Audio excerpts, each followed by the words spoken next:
Bem, estão todos a ouvir? Muito bem. Vamos então iniciar para ver se gosto sempre de cumprir aqui com os timings.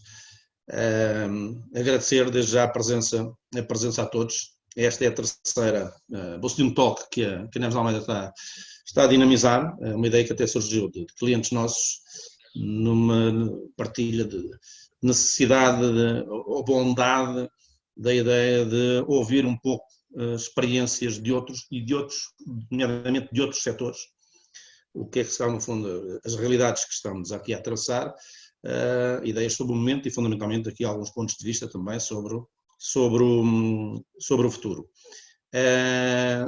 Sintam-se perfeitamente à vontade, se tiverem alguma questão em particular para o outro, eu tentarei aqui fazer de moderador, mas estejam à vontade se tiverem alguma questão, alguma curiosidade sobre algum aspecto do que for sendo falado por cada um dos outros, para perguntarem diretamente. A ideia é essa, é aqui podermos partilhar e ouvir aqui pontos de vista diferentes. Apresentar-vos o Miguel Pinto, que lidera a Continental, em Vila Real, Continental Advanced Antenna, o Rui, que lidera a ISS, Facility Services, e o Vasco, que lidera os hospitais de Lusíadas de Saúde.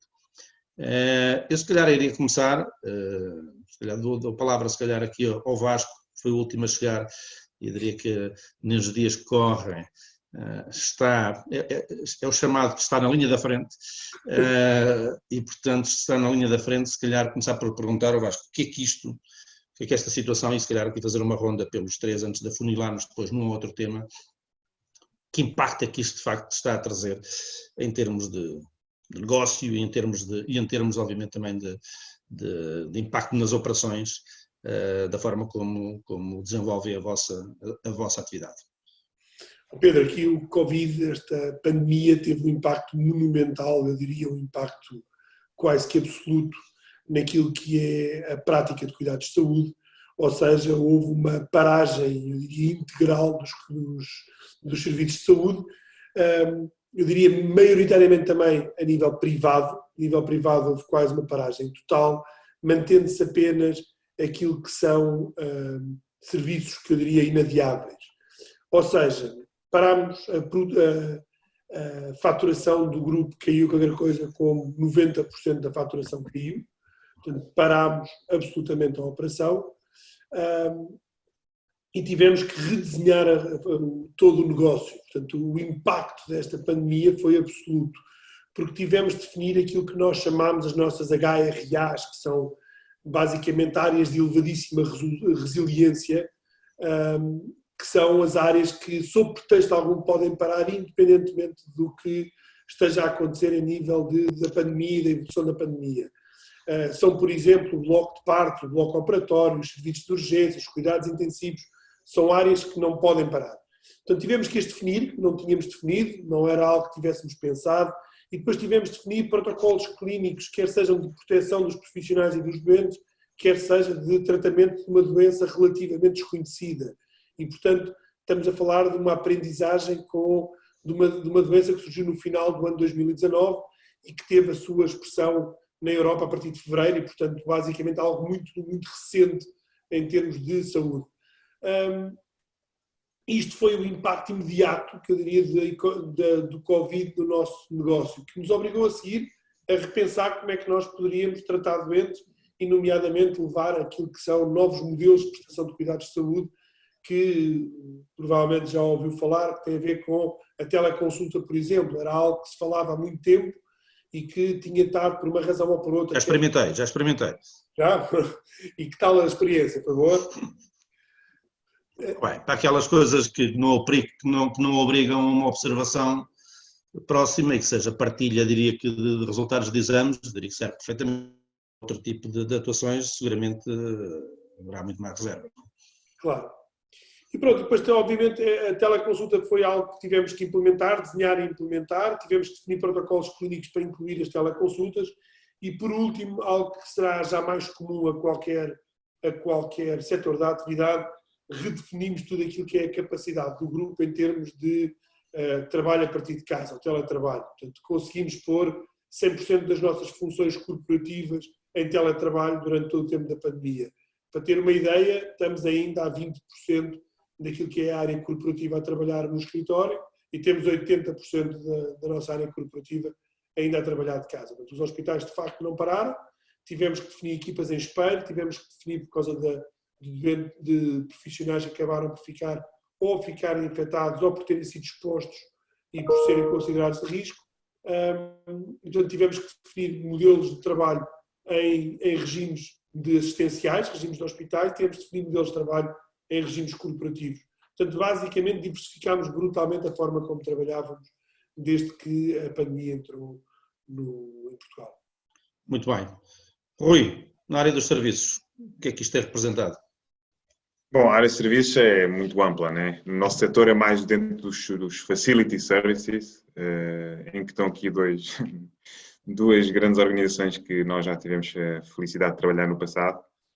Mas, de facto, pegando no que o Vasco mencionou relativamente ao impacto do nosso negócio no nível do facility services, isto eu diria que depende muito de onde nós temos a nossa carteira distribuída de diversidade dessa na carteira, não é?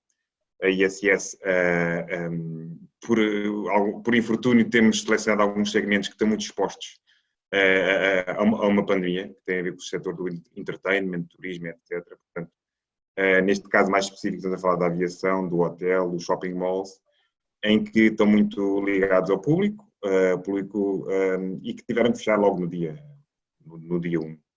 A aviação, os aviões, como todos foram constatando, os aviões começaram a ficar em terra. Neste momento, acho que a TAP faz 5 voos por semana, é uma coisa assim, mais 2, um para Paris, outro para Londres, portanto, são muito poucos voos para 180 voos diários que nós assistíamos no aeroporto, no hub de Lisboa, os hotéis, muitos hotéis que nós temos e, de facto, também o setor dos shopping malls que fecharam, estão abertos por causa das cadeias de distribuição, mas estão abertos a 10% em termos de apoio. Portanto, foi muito impactante no caso dos facilities, na ISS mais ainda, diria eu, por causa da exposição a estes segmentos. Tivemos que nos reinventar no sentido em que também aprender com tudo isto, porque veio tudo de uma forma muito repentina, aprender com tudo isto, como é que nós atacamos, porque os clientes começaram logo a pedir como é que devemos de fazer quando, num caso de desinfecção. Lembro perfeitamente de um cliente internacional que nos logo foi logo no início de março, tiveram um caso que não era um caso nenhum, era uma pessoa que vinha de Itália e que chegou aos escritórios em Lisboa e que me pediram logo, não, têm que fechar a pessoa, tem que chegar o homem e têm que, de facto, fazer uma desinfecção, etc. Nós ainda estamos a ler os manuais das desinfecções, entre aspas, um bocadinho como é que havemos, porque é um vírus novo e temos que reaprender um bocadinho a forma de atuar, estamos totalmente preparados hoje em dia. A nível depois do nosso back-office e todas as medidas que o governo vieram a decretar relativamente aos confinamentos, o que fizemos foi, e felizmente estávamos 100% preparados, já há uns anos para cá, para teletrabalho, desde o dia 1 que back-office, 160 pessoas começaram a trabalhar a partir de casa. O nosso parque de informática tinha sido atualizado há uns anos também para cá, ninguém tem desktops, é tudo portáteis, tablets, telemóveis, e portanto estávamos 100% preparados, felizmente, para poder a operação não parar aquela que continua. A que parou são de facto impactos nefastos, não tão nefastos como 90%, mas são impactos bastante importantes. Estamos a falar da ordem de 1/3 do negócio que está neste momento parado, já desde há um mês e meio para cá, quase 2. E pronto, e basicamente preparados sim a nível tecnológico, com um setor um bocadinho, segmentos mais expostos a nível da nossa carteira de clientes. E no fundo a primeira medida que tivemos que nos reinventar foi entender como é que devemos de abordar a nível de nova operativa naquele momento em que pede-se de redução de serviços, porque ou fecham totalmente ou parcialmente, e atacar também relativamente a um novo vírus que apareceu e como é que nós devemos atacar, porque o que assistimos, temos cerca de 5.000 pessoas em Portugal, o que assistimos foi também um efeito de medo, né? E temos alguns hospitais públicos e que ao efeito, e seguramente que também no Grupo Luís isso existiu, as pessoas começaram a ter também medo nos primeiros tempos e gerir com este medo não foi uma situação muito fácil, mas agora diria que está tudo ultrapassado, foi também desmistificado, alguns temas também têm a ver muito com a proteção das pessoas. Muito bem. Miguel, como é que na indústria se vive e se lida com este contexto? Nós fazemos parte do Grupo Continental, mais especificamente do VNI, que é a divisão de comunicações. Portanto, não temos nada a ver com pneus. Quando se fala em Continental, quase toda a gente associa aos pneus. Claro. Mas hoje uma grande parte do negócio da Continental já não tem a ver com pneus. Embora a divisão de pneus continue a ser a maior, mas já temos na área da eletrónica, que é o nosso caso, um negócio muito significativo. O que nós sentimos foi que, de facto, o mercado automóvel já vinha a cair nos últimos anos. Nós, há 3 anos atrás, venderam-se quase a nível global 100 milhões de veículos e no ano passado já se vendeu próximo dos 90 milhões. Portanto, já havia uma queda muito significativa que tem que ver com a lógica de como os mais novos veem a mobilidade, o facto de haver alguma indefinição se o mercado da mobilidade, se os carros vão ser híbridos, vão ser elétricos. Portanto, as pessoas de alguma forma estavam a deixar passar algum tempo até efetuar a compra do carro. O carro não é uma necessidade básica, como a saúde, não é? Ou como uma questão alimentar, e portanto as pessoas iam deixando andar um bocadinho para a frente. Com esta situação, de facto, foi a cereja no topo do bolo. Nós tivemos agora em abril uma atividade de cerca de 30%. O que nos chafou um bocadinho foi o facto do Covid ter sido por continentes, e nós temos uma base de clientes, a Continental Advanced Antenna tem uma base de clientes que é perfeitamente global. Essencialmente, a maior parte é a Europa, mas trabalhamos também para a China e para a Ásia e para os Estados Unidos. E o que nos permitiu que, quando a China esteve inicialmente fechada, continuamos a trabalhar para a Europa, depois a Europa começou a fechar e nós ainda trabalhávamos para os Estados Unidos e para a Ásia, e depois, quando os Estados Unidos começaram a fechar, a Europa começou a abrir e agora já se nota uma atividade na ordem de 50%. Como o Rui referiu, nós também sentimos os nossos colaboradores um receio muito grande ao início, porque era uma pandemia de um vírus completamente desconhecido, as pessoas estavam em pânico, inclusive chegaram a haver pessoas a dizer que não se sentiam seguras, mesmo com todas as medidas que nós implementamos. Agora já estão mais calmas, nós não tivemos nenhum caso, felizmente. Isto também é uma questão de felicidade, mas também tem que ver com as ações que implementamos, e neste momento estamos a caminhar para aquilo que poderá ser uma atividade que eu não acredito que vá ser plena, mas o mais próximo da normalidade. Em abril tivemos cerca de 30%, 30 e qualquer coisa por cento de atividade, agora já estamos sensivelmente no mês de maio à volta de 50%. Vamos ver como é que vai ser nos próximos meses. Bem, nós ouvimos falar repetidas vezes, e nomeadamente nestes contextos, no termo reinventar o negócio. Nos vossos casos, o que é que isso na prática significa? Se calhar voltaria aqui ao Vasco, o Vasco até falou do tema, deu exemplo prático, não sei se existe mais, das teleconsultas, acredito que possa existir mais. O que é que isso significa na prática, o reinventar um negócio nas vossas atividades? Eu diria que reinventar um negócio tem naturalmente este tema, por exemplo, a teleconsulta é óbvio que é muito direto, não havia, agora há, mas depois quando nós pensamos naquilo que é, o que é que este mundo com a pandemia Covid é e vai continuar a ser, eu diria que pelo menos nos próximos 18 a 24 meses, estamos a falar da inexistência ou da impossibilidade de termos circuitos comuns, de termos muitas pessoas aglomeradas, de termos as pessoas a fazerem check-in e check-out nos mesmos sítios. O que é que isto significou? Significou que todo o nosso modelo estava baseado em elevados graus de eficiência, nomeadamente através de recepções comuns, através de entradas comuns, através de períodos de consulta que estavam carregados, porque o tempo difícil de obter é o tempo médico e, portanto, tínhamos uma lógica de alocação do tempo médico disponível para consulta em absoluto. E hoje o que nós temos é situações em que estamos a divergir clientes ou doentes para vários lados do hospital, com entradas múltiplas e com processos absolutamente não sobreponíveis e, portanto, processos exclusivos para cada um tipo de doentes, com aquilo que é exatamente o inverso do que nós tínhamos, que era a concentração e a eficiência. Agora temos a deslocalização e a expansão do negócio. O que é que isto é? Diga. Só uma pergunta. olham para isso como algo que se perspectiva com uma temporalidade definida ou estimada, ou como algo que pode vir de facto a ser Transformacional. muito mais, uma perspectiva temporal muito mais longa. Estamos a olhar numa perspectiva muito mais alargada. Nós não estamos a olhar para isto numa lógica que se vai resolver para o ano ou daqui a 2 anos. Estamos a olhar para isto numa lógica que este é o nosso novo modelo de negócio. Significa que uma consulta presencial com o médico é algo que vai ser caríssimo de se manter, porque eu cada vez que vá ter uma consulta com o médico, eu na realidade tenho que...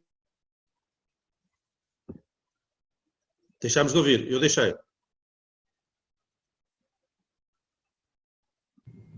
Eu também deixei de ouvir. Não. Rui.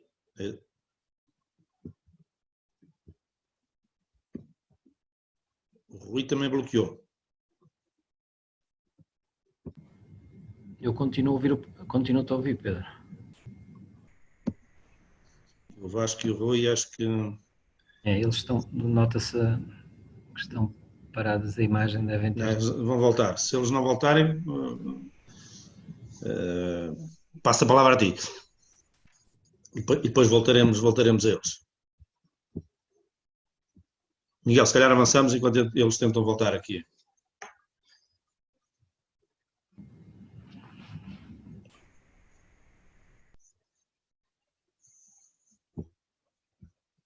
Agora o Vasco vai entrar em duplicado, se calhar é para ter aqui uma redundância. Rui, estás a ouvir? Estou. Ok. Vasco? Vasco? Estão a ouvir agora? Agora sim. Houve aqui uma quebra. Sim? Sim. Estão a ouvir? Não. Sim. Faz parte. Boa. Epá.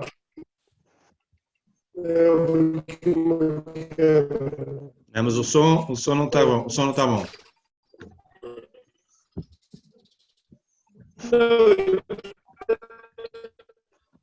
Vasco. O som não está bom. Não é tentar sair e entrar outra vez.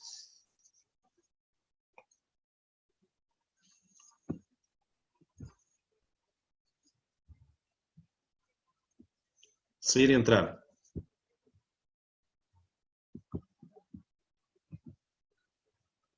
Bem, se calhar avançamos. Rui ou Miguel, não sei quem é que quer avançar enquanto o Vasco resolve aqui os problemas de som. Eu posso avançar. Força.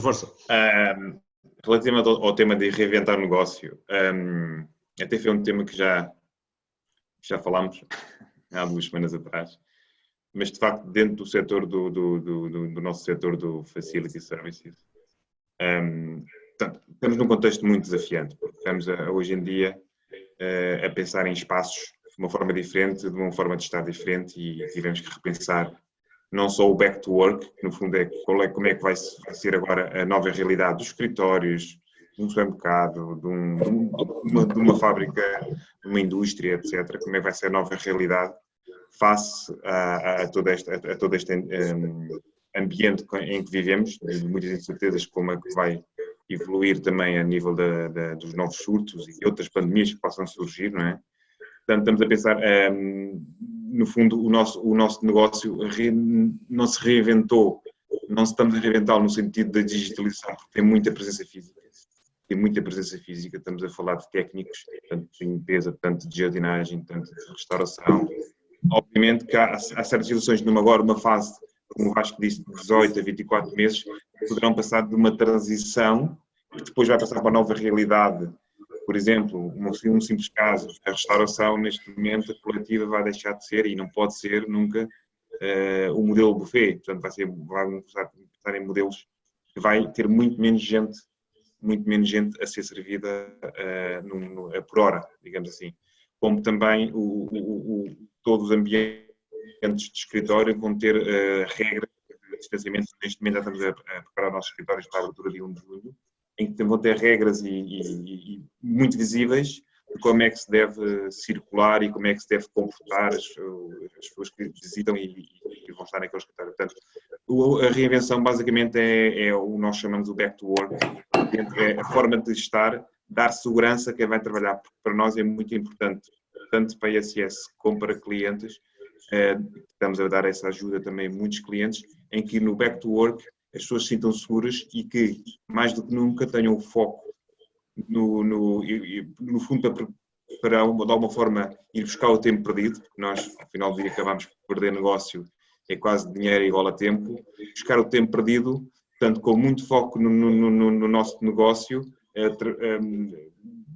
e não ter distrações, outras distrações a nível de pensar que estou num local que e não estou seguro. É importante ter as pessoas 100% seguras quando regressarem ao escritório. E depois o modelo, há de ser um modelo misto, também estamos a aconselhar que é um modelo misto, tem que parte em casa, o teletrabalho ainda vai continuar a ser uma forte componente e vai continuar pelo futuro, acho que marcou a sociedade e a nível mundial para sempre, e vai ser um modelo misto, no fundo. Portanto, a reinvenção do negócio passa basicamente de acordo com as linhas de negócio por estes. Vasco, Sim. acho que já estamos melhor agora. Conseguem me ouvir bem agora? Agora é perfeito. Desculpa interromper e passei para outra enquanto resolvias os temas de ligação. Eu é que peço desculpa, pelos vistos a net não está com a qualidade desejada. Agora está bom. De facto, esta reinvenção que estávamos a falar há pouco, do ponto de vista do negócio do acesso a cuidados presenciais, é algo que, do ponto de vista daquilo que era a nossa estabilidade ou sustentabilidade do sistema de saúde, na nossa área alterou-se. E, portanto, aquilo que temos que encontrar agora é como é que nós conseguimos. Nós não temos mais médicos, não vamos ter mais médicos amanhã, nem mais hospitais, vamos ter os mesmos. E, portanto, o que temos de garantir é que conseguimos continuar a permitir que as pessoas tenham acesso aos cuidados que precisam. E para isso vamos ter que integrar estas questões mais virtuais, nomeadamente teleconsulta com consultas presenciais. Vamos ter que dar uma muito maior atenção àquilo que são os fluxos de doentes e a proximidade entre eles, e vamos ter naturalmente tudo aquilo que é a componente de segurança e limpeza, que é uma componente pesadíssima, já era dentro dos hospitais e agora atinge um valor extremo naquilo que é a operação atual. São boas notícias para o Rui. São boas notícias para o Rui. Para o setor. Em termos de setor, aquilo que eu estou à espera, em termos do setor também, se quiser, é que vai haver uma muito maior profissionalização deste assunto e, portanto, isto passou a ser core business para nós e, portanto, é natural que haja alguma internalização de uma parte desta função, porque para nós passou a ser core business absoluto. Aquilo que, por exemplo, o setor do Rui tipicamente não entra dentro dos blocos operatórios. Os blocos são geridos por auxiliares e por enfermeiros. Hoje, quase a integridade do hospital é um bloco operatório para nós. Portanto, é normal que vá haver aqui alguma alteração do status quo até nos estabilizarmos naquilo que vai ser o dia do amanhã. Portanto, eu acho que esta reinvenção do negócio começou, não acabou. Portanto, estamos a reinventar o negócio, estamos a aprender com ele. Mesmo esta integração com parceiros como a ISS, com quem nós já trabalhámos muito tempo e que foi um parceiro durante muito tempo, é algo que vai chegar a um novo equilíbrio que tem de ser sustentável para todos, mas o setor da saúde é sem dúvida um setor muitíssimo afetado, que vai ter elevadíssimos problemas de solvabilidade no futuro e, portanto, aquilo que eu antevejo é que vamos ver alguns processos de instabilidade por parte dos operadores olhando para a frente, porque de facto o negócio alterou radicalmente e, portanto, isto é um negócio de elevadíssimo capital que deixou de ter a capacidade de gerar a receita que gerava no passado. Portanto, vamos ver modelos mistos, modelos alterados, vamos ver percas de eficiência, nomeadamente nas áreas administrativas, vamos ver uma mudança para um relacionamento virtual muito maior, portanto, as apps e todo o relacionamento, todo o front-end vai passar a ser muito individual de cada um, vamos começar a ver uma muito maior utilização da tecnologia e eu diria que esta evolução até é positiva. Acho que aceleramos aqui um conjunto de processos que provavelmente iriam estar mais protelados se o negócio continuasse business as usual. Portanto, esta é um bocadinho aquela reinvenção que se falava há pouco. Me parece que na saúde vai ser muito visível para nós que somos utilizadores comuns de cuidados de saúde no nosso dia-a-dia. Vamos sentir muito esta diferença. Miguel, a reinvenção na indústria é algo que já vinha de trás e que é permanente, ou este contexto veio também aqui acelerar ou alterar alguns dos planos? Vem acelerar e alterar naturalmente. Como eu disse, a indústria automóvel já estava numa fase de mudança do próprio paradigma da mobilidade muito grande. Isto vai agora acelerar. As três áreas onde eu vejo diferenças muito significativas, a indústria também é uma área presencial, enquanto não tivermos uma indústria 4.0 perfeitamente implementada, vamos precisar das pessoas presencialmente para trabalhar. Mas as mudanças foram essencialmente, a maior de todas foi ao nível dos fluxos logísticos, não é? Porque de facto os fluxos logísticos na indústria automóvel são globais. Nós temos componentes que vêm da China, que são montados cá, depois são mandados para os Estados Unidos, alguns até se calhar vêm dos Estados Unidos, vão para a China e depois voltam a Portugal e depois vão novamente para os Estados Unidos. Portanto é um fluxo que é perfeitamente global e há uma grande dependência da Ásia, nomeadamente da China, ao nível dos componentes eletrónicos. Eu acho que isto vai ter que mudar, até por uma questão de gestão de risco, porque de facto os próprios clientes perceberam o quanto dependentes estavam da China, especificamente, e portanto os fluxos logísticos vão de alguma forma, no meu entender, encurtar e vão ter que ser repensados. Para nós tivemos alguma dificuldade nisto porque como é que nós podemos ajustar os nossos estoques quando temos 2 meses de matérias-primas em barco, porque é o tempo que eles demoram a chegar da China cá, e temos uma redução na atividade de 70%, não é? Portanto, é óbvio que isto tem um impacto muito grande, e já para não falar que algumas fábricas ou fornecedores que pararam mesmo e que implicou alguma ginástica para podermos manter a laborar, até porque a indústria automóvel, a primeira coisa que fez, a maior parte dos clientes foi mandar uma carta aos fornecedores a dizer: vocês têm que cumprir com aquilo que se comprometeram em termos de entrega neste caso de antenas, porque isso é para isso que vocês servem. E os car makers não são nada simpáticos nesse aspecto. São os nossos clientes, gostamos muito deles, mas são extremamente exigentes e muito duros na negociação. Depois, o segundo aspecto é, de facto, a segurança dos colaboradores, que eu acho que isso é transversal a todos os tipos de negócios. As pessoas, para estarem a trabalhar, têm que se sentir minimamente seguros. Nós temos que garantir que os colaboradores são o nosso principal ativo e, portanto, em nenhum momento podemos facilitar neste aspecto.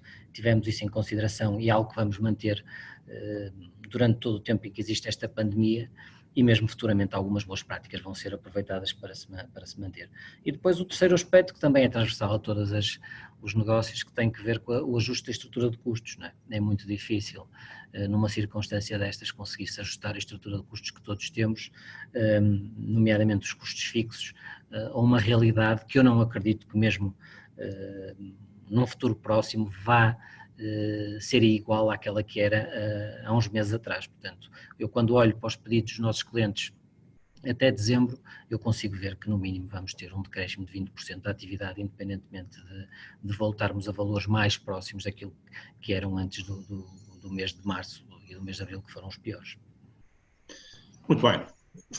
Deixa-me agora colocar aqui a tónica numa componente mais pessoal. Vocês todos lideram as organizações onde estão, e o que eu gostaria de vos perguntar é como é que é liderar, ou seja, estamos a falar aqui do contexto que tem aqui duas características: um contexto de recessão, um contexto de quebra no negócio e um contexto de estarmos distantes das pessoas, ou pelo menos da grande maioria das pessoas. E gostaria de ouvir aqui os vossos comentários, seja na vossa perspectiva pessoal, o que é que têm sentido, se é igual, se tem aqui dificuldades adicionais ou não, e se sentem que, nomeadamente nas vossas organizações, como ouço frequentes vezes, e leio também, que é um momento também de alguma forma de seleção, ou seja, que um contexto se calhar mais complexo, se calhar há líderes que anteriormente funcionavam bem no registro vincadamente presencial e com as coisas a correr bem, e que agora eventualmente podem não ter os mesmos níveis de performance e de sucesso. O que é de facto, ou seja, que condicionantes é que tem este exercício e esta experiência que logo veremos se isto é uma experiência para o futuro ou híbrida, mas esta experiência, pelo menos nestes 2 meses e meio, de liderar à distância. Força. Rui, começa o Rui? Pode ser. Não... Então vá. Força. A liderança aqui à distância, eu vou falar como foi uma pergunta muito pessoal, vou responder de uma forma muito pessoal. E não o que eu vejo, né? Ou o que eu observo e percepciono. Antes de entrar na organização ISS, em Portugal especificamente, tive 8 anos sempre a trabalhar na ISS, mas a nível internacional, e sempre com trabalho muito a nível de liderança remota. O que me permitiu também ter uma... Já estás treinado. Já estava relativamente, não digo treinado, porque isso o treino só acaba quando se morre, espero que seja tarde, mas de facto foi algo que eu não estranhei. Pelo menos não foi Acredito que muita gente que não tenha uma liderança muito presente e muito da presença física tenha que dar aqui tenha que fazer um golpe de rins, e porque sente falta de feedback quase ao minuto, ou ao diário, ou a todo momento. Ou de controle, há quem sente falta de controle e de alguma forma, eu acho que todos acabam por sentir de alguma forma. Que ao final do dia todos estamos a falar nos nossos escritórios, nas nossas empresas, com alguém, nem que seja ao lado da máquina de café, essas conversas que vão faltar e que estão a faltar neste momento, e esse tipo de conversa que também é importante para a ligação não só do negócio, mas a ligação emocional com as pessoas, é o que eu sinto que está a perder nesta fase, a ligação emocional com as pessoas. Eu tenho as minhas técnicas, que, por exemplo, todas as semanas, no princípio era quase cada 3 dias, agora todas as semanas, juntamos num call de Teams, tal e qual como este, basicamente um call completamente livre, as pessoas estão proibidas de falar de negócio e falamos do que entendermos. Se nos apetecer brindar por algum pequeno logro que temos e vitória que temos, que são poucas, mas são pequenas e é sempre bom festejamos e pronto. E quando foi agora o desconfinamento, esta fase, todos nos conectámos e falámos. Portanto, há que reunir a equipa de alguma forma, há que arranjar técnicas para reunir a equipa, porque é muita gente. Não estamos lá, mas eu não estranho pessoalmente, mas acredito que haja dificuldades. Eu já não digo gerações, porque eu vejo gerações até mais novas que a minha que estão com dificuldades. E basicamente na falta de controle.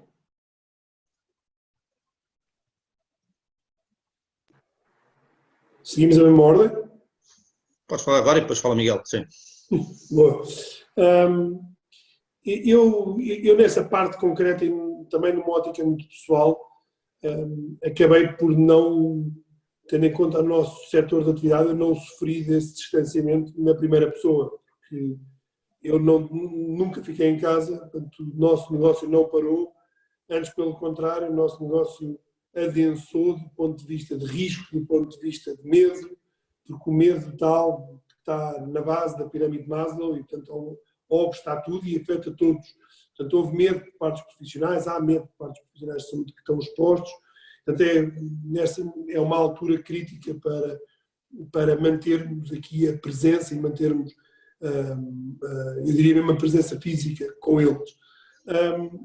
Houve naturalmente aqui alguma dificuldade naquilo que é a coordenação à distância, não é? Portanto, a coordenação até por razões de cruzamento de infecções, nós não podemos andar a passear entre hospitais, andar de hospital para hospital, portanto, houve naturalmente aqui alguma rigidez forçada na organização, mas aquilo que eu considerei para mim e a meio tem sido partilhado por todos, criámos novas formas de comunicarmos entre todos e de nos guiarmos. Temos, por exemplo, uma call diária, desde que começou o Covid, estamos em 60 e poucos dias de call, portanto, diariamente, ao 12h30, todos os diretores clínicos, todos os administradores, todos os diretores de enfermagem se sentam à volta de um computador e acabamos por partilhar o ponto em que estamos, como é que a nossa realidade se está a alterar, como é que os nossos profissionais estão a ser afetados, e tentar obter aqui algum norte. Portanto, algo que nós fizemos foi que centralizámos algumas tomadas de decisão, para manter o grau de incerteza a um nível único e, portanto, criámos um core de tomada de decisão que assim padecia de grande incerteza, de grande dúvida, mas depois conseguíamos arrancar com um norte e com uma direção. E isso foi algo que ficou, hoje ainda continuamos. Passámos até a ter 2 calls diárias, porque agora temos uma espécie de um back on track, que é voltar a pôr a atividade normal a funcionar. E, portanto, já é toda uma questão também de como é que se retoma a atividade, qual é que é o novo normal, e isso tem sido feito noutra sede. E, de facto, houve aqui uma lógica verdadeira. Nós temos um modelo que utilizamos muito de equipa de equipas, que é basicamente um modelo que assenta em quatro grandes pilares. O primeiro é a confiança, e, portanto, tivemos que confiar naquilo que era um modelo comum e aquilo que era a tomada de decisão. Depois temos o objetivo comum, e o objetivo era claro. Nós tínhamos que garantir as nossas áreas de resiliência a funcionar e tínhamos que garantir uma baixíssima taxa de infecção dos nossos profissionais e para manter estas áreas de resiliência funcionais. Depois, naturalmente, uma consciência coletiva de onde estávamos, como é que estávamos a operar e quais eram as dificuldades de terreno para terreno, e, portanto, aquela cola acabou por dar-nos este sentimento de proximidade que a rigidez da distância não permitia. E, por último, uma elevadíssima capacidade de execução, ou seja, muito empowerment e muita horizontalidade na tomada de decisão local. Portanto, havia ali, junto à tomada de decisão, uma elevadíssima capacidade de resolução naquele momento, e não havia necessidade de escalar decisões que não fariam sentido.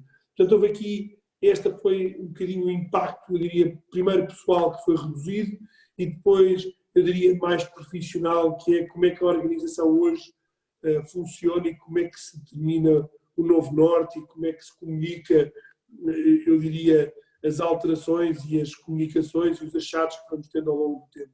Portanto, acho que houve de facto aqui algumas alterações profundas que me parecem, na maioria dos casos, que vieram para melhor, conseguimos ir melhorando de tal maneira que hoje dificilmente conseguiríamos continuar a ter esta velocidade de transformação sem as mesmas. É assim, no que diz respeito à indústria, nós costumamos dizer que os problemas se resolvem no gamble, no shop floor, que é a mesma coisa, não é? E de facto, o que nós fizemos, nunca pudemos estar 100% ausentes, dividimos a equipa de direção e metade estava durante uma semana e metade estava durante outra semana. No que me diz respeito em termos pessoais, eu também sinto um bocadinho esta falta da proximidade com as pessoas, porque eu acho que muito da liderança e da gestão diária também se faz pelo exemplo, não é? E daí o facto, o melhor antídoto que nós tivemos quando as pessoas começaram a dizer que queriam ir para casa porque tinham medo, inclusive nós chegamos a ter um órgão de comunicação que me ligou a dizer: epá, nós temos aqui alguns relatos de algumas pessoas que se sentem seguras, etc. E o melhor antídoto foram naturalmente as medidas que implementaram, a questão da medição da temperatura, das máscaras, desde logo cedo, o distanciamento social, etc. Mas também foi um bocadinho o exemplo, foi as pessoas sentirem que se de facto a direção está presente e está aqui, não nos estão a dizer vocês vão ter que continuar a trabalhar e nós vamos fazer teletrabalho porque a nossa função assim o permite. Obviamente que muitas pessoas foram para teletrabalho, eu também durante uma semana estou a fazer teletrabalho, na outra estou cá, mas na indústria eu diria que não há uma possibilidade ad eternum de se resolver os problemas fora do shop floor. Naturalmente que nós temos que olhar para muitos para os Excel, para folhas de Excel e uma série de outras ferramentas, o SAP, etc., que nos permitem uma gestão enquanto gestor técnica e financeira, mas a resolução dos problemas, que eu diria que é quase 80% da minha atividade, tem que ser feita aqui presencialmente e junto de onde estão os problemas, ou próximo de onde estão os problemas, que é no shop floor. E, portanto, eu senti um bocadinho, ainda sinto essa dificuldade. Não a falta de controle, mas a necessidade de estar presente, de ir perceber o que é o próprio problema, porque muitas vezes só o facto de se ir e perceber o que é o problema já está 80% do problema resolvido. E depois também as próprias pessoas, há bocadinho o Vasco estava a falar na pirâmide de Maslow, as pessoas gostam de ser acarinhadas, não é? As pessoas gostam de sentir confiança, gostam de sentir que a gestão e que os gestores que reconhecem o que eles fazem de bom, e muitas vezes há o próprio carinho que se dá no dia a dia às pessoas também é muito importante para a atividade normal e, portanto, faz-me alguma falta esse distanciamento em termos pessoais. Vamos lá ver. Miguel falou agora aqui no tema da falta de controle. Eu acho que está a haver aqui uma mudança de paradigma nestes momentos, naquilo que tem a ver com a gestão de pessoas, com as pessoas que estamos mais ligados e aquelas que, digamos, têm que prestar aqui algum serviço ou têm que executar algo.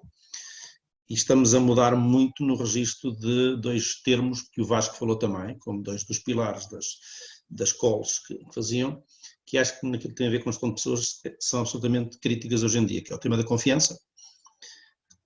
Temos que confiar naquilo que as pessoas nos vão entregar, porque não conseguimos controlar a forma como estão a fazer ou não. Portanto, o tema da confiança é absolutamente crítico. E está a haver uma mudança também, que eu acho que é positiva, que é os resultados. Ou seja, cada vez mais interessa aquilo que a pessoa conseguiu entregar ao final do dia, ao final de uma manhã, ao final de 2 dias, e interessa menos o como e a forma como chegou lá. Temos menos capacidade de influência, estando à distância, nomeadamente, do que noutros contextos. Portanto, este foco no tema da confiança e o tema do foco dos resultados é muito mais relevante hoje em dia do que alguma vez foi. Para terminar, queria fazer-vos aqui uma pergunta e desafiar-vos aqui para pensarmos aqui num cenário muito positivo, que é isto já acabou tudo, e voltamos back on track, à normalidade, não sei se é daqui a 1 ano, 2 anos, 3 anos, 4, 5, mas estaremos já dentro de alguma normalidade e alguém vai junto de vocês e pergunta-vos, Rui, Vasco, Miguel, vocês passaram por aquele momento ali em 2020, eu estou agora a começar aqui a gerir aqui umas empresas, estou a começar aqui a função de diretor-geral ou de CEO. Qual foi o principal ensinamento, qual é a principal sugestão para quem tem que abraçar e dar a volta a um desafio como este? E vou registrar que é para ficar, obviamente, também com as mensagens. Quem é que se quer chegar à frente?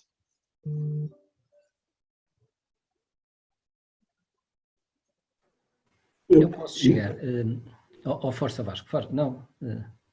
É assim, houve várias aprendizagens, ainda estão a haver, não é? Nós só deixamos de aprender quando morremos, como há pouco dizia o Rui, e eu concordo em absoluto. Agora, eu acho que há um aspecto que para mim é essencial, é a gestão do risco. Eu acho que vamos aprender muito em termos de gestão do risco com esta pandemia. Principalmente no que diz respeito ao supply chain, eu acho que tem que haver uma forma de ver as nossas cadeias logísticas de forma diferente, nomeadamente na indústria automóvel.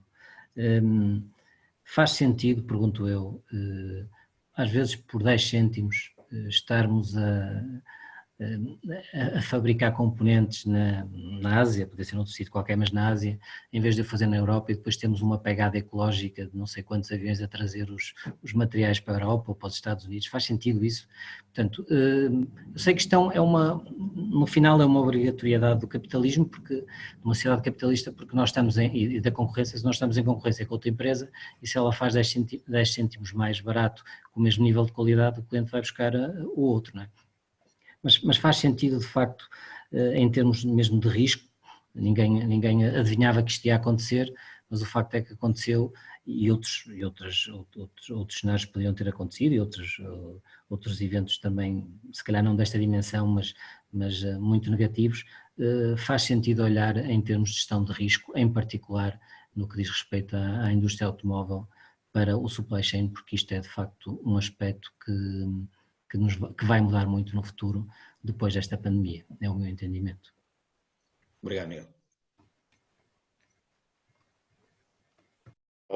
Posso eu agora? Ok.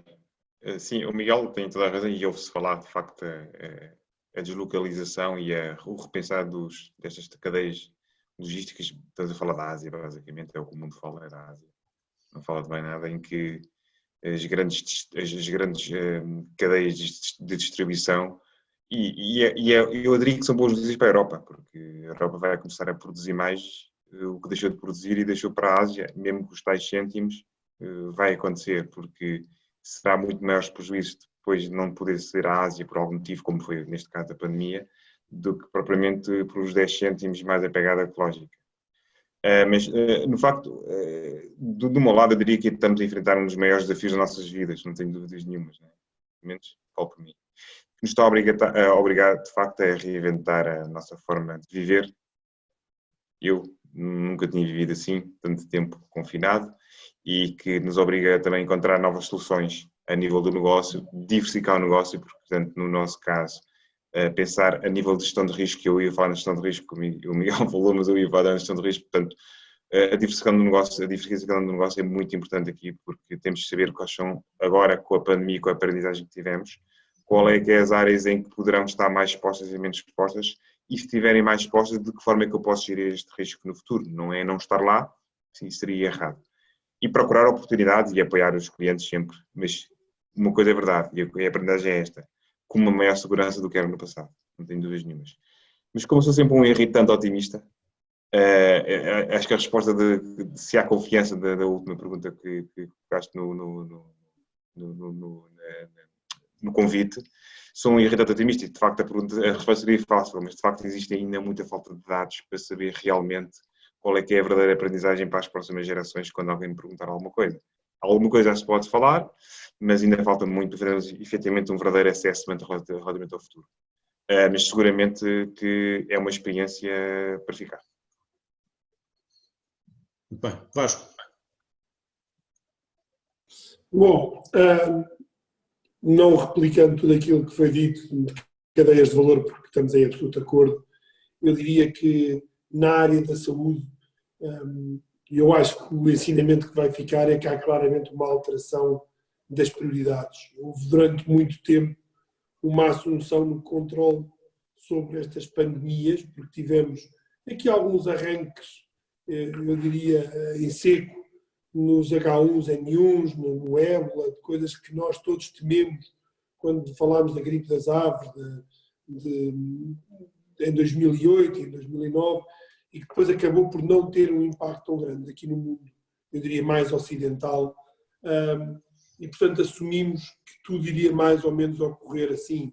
Eu lembro-me de em fevereiro, princípio, fim de janeiro, estar a comentar a importância e a preocupação que estava com este vírus, com o SARS-CoV-2, e aquilo que eu via no comum dos mortais era isso não é nada, são 80 mil e estão lá na China, isso não interessa nada. E de facto, eu acho que estamos agora todos a repensar o que é que de facto é importante. Eu acho que nós vamos viver a geração, olhando para a frente, se me perguntam o que é que me preocupa muito e que eu acho que vai ficar marcado, não vai ser exatamente o meu confinamento individual, mas vai ser tudo aquilo que são as populações que são populações de risco, nomeadamente as pessoas idosas, as pessoas que são imunodeprimidas. De facto, não existe ainda sequer uma perspectiva dessas pessoas poderem vir a retomar uma vida normal.